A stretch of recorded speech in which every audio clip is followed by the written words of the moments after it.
Hey, what's up everybody? This is Osabrick501 and today I want to go over a budget build for the AK-101. Now, my last video I went over what I think was the best build for the AK-101, and that build was decently expensive, even though that weapon is still completely ridiculous with that build. But I mentioned you could actually make a build that's similar stats and make it much cheaper. Now, keep in mind, I do have most traders at rank 4, and a good chunk of these pieces are going to be coming from those traders, but most of these pieces still aren't coming from rank 4 traders. They're either coming from the flea market or rank 3 and below traders. So having a lot of traders up to rank 3 is pretty much all you're going to need for this build. And with me purchasing this weapon from the trader and all of these attachments from either traders or the flea market, whatever's cheaper, this build for me is under 140,000 rubles. And with that being said, this build has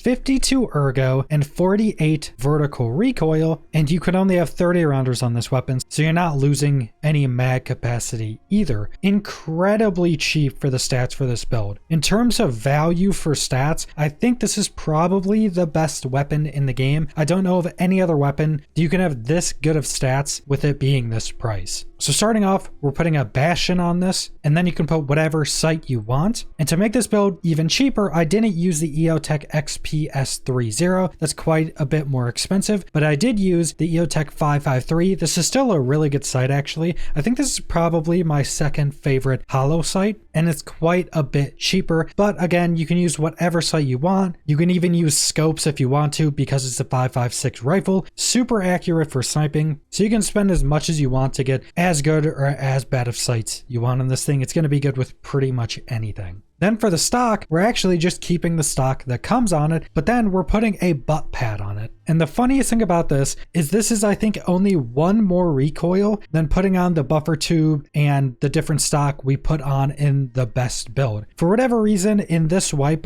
butt pads are just completely ridiculous, and the base stock with a butt pad is almost as good as the best stock you can get for this weapon. It's pretty ridiculous. Then for the pistol grip, we're using the AK Tango Down. This gives quite a lot of ergo for how cheap it is. I think it's only a few thousand at the trader. Now, if you can't get this from a trader, this is one of the spots where you can actually save money. You could just keep the basic grip on it, or if you want a few extra ergo, you could just look for any of the other grips that you can buy from a trader that give a little bit more ergo. But the weapon has a really good ergo, so losing the extra ergo from the pistol grip isn't going to be that big of a deal. Then for magazines, we're just going to be using the stock 30 rounders that come on this, the gray ones. But if you have the trader, so you can buy the SLR mags right here. If you have the trader and they're not out of stock, the mags are around the same price, so you might as well get these. They have a 50% faster check speed, and they're going to give one more ergo than the other mags, but buy whichever one you can get for cheaper. If you can't buy these from the trader, don't buy them on the flea market. Then for the grip, we're going to be using the Magpul RVG. There's a black and a tan one of these. Use whichever one is cheaper. I know one of these is slightly cheaper from the trader, and one of them, usually the tan one, is also slightly cheaper on the flea market. But even if you can't get this from the trader, the flea market, it's only like 17k. And you're going to need the 4.2 inch rail for that. And then for a tactile device, we're going to be putting on the 3.2 inch rail, and use whatever tactile device you want to use. I use the Bald R Pro. It's only 8k from the trader if you can get it, and that's just my personal preference, but whatever tactile device you want to use, you can use. Then for the muzzle device, this is actually where you're saving a ton of money. So we're going to be using the CNC Warrior muzzle adapter. This is going to allow us to use this combination, but then we're using the AR-15 Surefire SF3P, and then on that, we're using the 5.56 Monster sound suppressor. And you basically never see these actually used, but this is generally going for around 30k on the flea, just because no one really uses these, and usually people are going to spend the extra like 20-30k to get the better suppressors, but the stat difference isn't that big, especially on this weapon. And then for our handguard, we're going to be using the AK Troy. Now, depending on what you can buy, the VS combo may be cheaper. These are basically the same price when you can buy them from traders, but check between these because their stats are very similar, and you might be able to get one or the other for much cheaper on the flea market. I would just check the prices at the time for choosing between those two. And that's the entirety of this build. Like I mentioned, me buying it with my traders this was under 140k, including the price of the weapon, including the price of the mag in it. Completely ridiculous price for the stats on this weapon. And this thing is so cost effective. If you're a newer player and could get a build like this, you could even use M855. And I think that round is actually still usable enough to be worthwhile using in something like this. Because with the 650 RPM, this thing's still a laser beam. It's still very accurate, has a good MOA, has a good muzzle velocity, making longer range sniping much more easy. So I would say it's still worth using this if you can't get M56A1. But once you can start getting M56A1 very easily, this thing is still shredding pretty much everybody. The only time you're going to have a big difficulty is if you're going against like class 6 people. Even people with class 5, this thing's just so accurate that you can shred their armor super quickly or just shoot them in the head a bunch of times. But that's pretty much all I wanted to go over, so subscribe if you want to see more Escape from Tarkov or other FPS videos. Leave a like if you liked the video. Leave a comment down below what you guys think about this budget AK-101 build, and thanks for watching.